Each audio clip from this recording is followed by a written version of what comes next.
Каркыра үчүн жанын берип, казактарга өтүп кетпеш үчүн кыйкырып чыккан жалгыз депутат сизсиз. Колдойм сизди, Ибрагим аке, дейт Бакыт Качканов. Чоң рахмат, чоң рахмат. Бул жерде Каркыра өзү 60 000 гектар жер, 60 000 гектар. Ал жерде Каркыра, жылуу суу, ичке суу, Санташ, Тотаян деген кыштак айылдар бар. Ал жерде 625 гектары казак туугандарга өтүп кеткен, 1136 гектары бизде калды деп кыйкырганбыз. Биз уттук деген ошондо дагы адамдар, бирок ал туура эмес. Биз ошол 625 гектар жер дагы кыргыздын жери болчу. Ал талашкандыктан алдырып коюп, биздики өтүп, биз уттук деп чыккан, бул туура эмес. Биз ал жерде утулдук, мен ачык эле айтайын. Жер бул 625 гектар эмес, 1 чарчы метр жерди. 1 метр жерди эч кимге бербешибиз керек. Бул биздин жер. Биздин жер. Биздин жерибиз кичинекей болгону 198 000, 200 000 жетпейт. 198 000 квадрат метр түшөт. Бул деген өтө кичинекей биздин 7 миллион эл үчүн. Казактардыкындай далабыз жок, жаткан жерибиз жок, иштелбей калган жерлерибиз жок. Биз ар бир метр үчүн тиктикеден тике турушубуз керек. Ар бир метр үчүн. Мен жерди кандай баалуу экендигин чет мамлекеттерден да көрүп атам, мурда да билчүмүн. Жалгыз мен каршы добуш бергенмин. Каршы гана добуш бербестен айтканмын, сүйлөгөнмүн.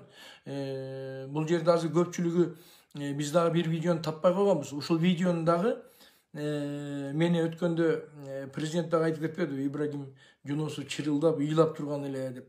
Ушул видеону дагы президент Садыр Жапаров таап берген 2010-жылы мага. Ошол таап берген. Менде мындай видео жок болчу.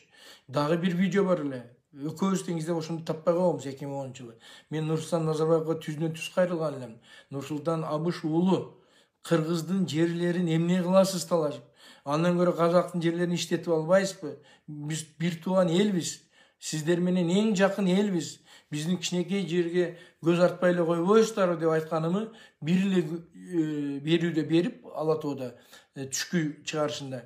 Кечки чыгарышында Раматлык Мелис Эшимханов, менин досум, мага звонить эткен. Ибрагим дос, сенин бүгүнкү Нурсултан Абыш уулу деп кайрылганыңа өчүрдөш өтүүдөн команда келди. Кечкурунку бербегиле деп атат. Мен эме ал команда берген кишинин атын да билем, аны айтпай эле коеюн, себеби ал киши да өтүп кеткен.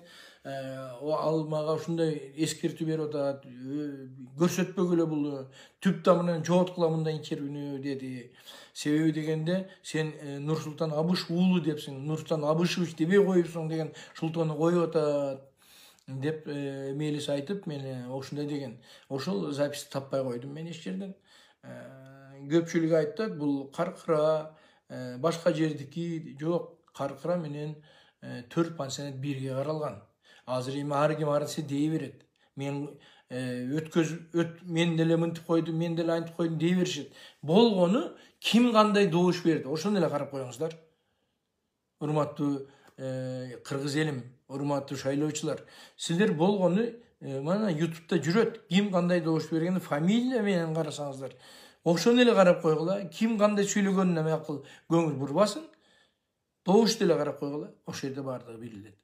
Мен ошол жерде компьютердун үстүн жабып, коду бар. Кээде көрүп атасыздар го, бирөөлөр келип басып коет. Ошо басып койбосун деп компьютерди өчүрүп, кодун бузуп чыгып кетип калгам. Бирөө басып койбосун менин ордума деп. Мен каршы пикирими айтып чыгып кетип калгам ал жерден.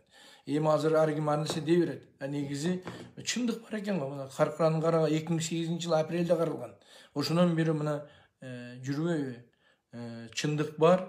Кээ бир айтат, ошондо за берип койгондор. Мен Ибрагим мындай дей берет, жалган сөз барды. Мен силерге айтып коеюн, бул жалган. Ким кандай бергендигин, ким кандай депутат экендигин, ошол эле энергетиканы караганда, ошол эле Каркыраны караганда, ошол эле 4 пансионатты караганда кандай добуш бергендерди бир көз жүгүртүп койгула, турат, илинип турат.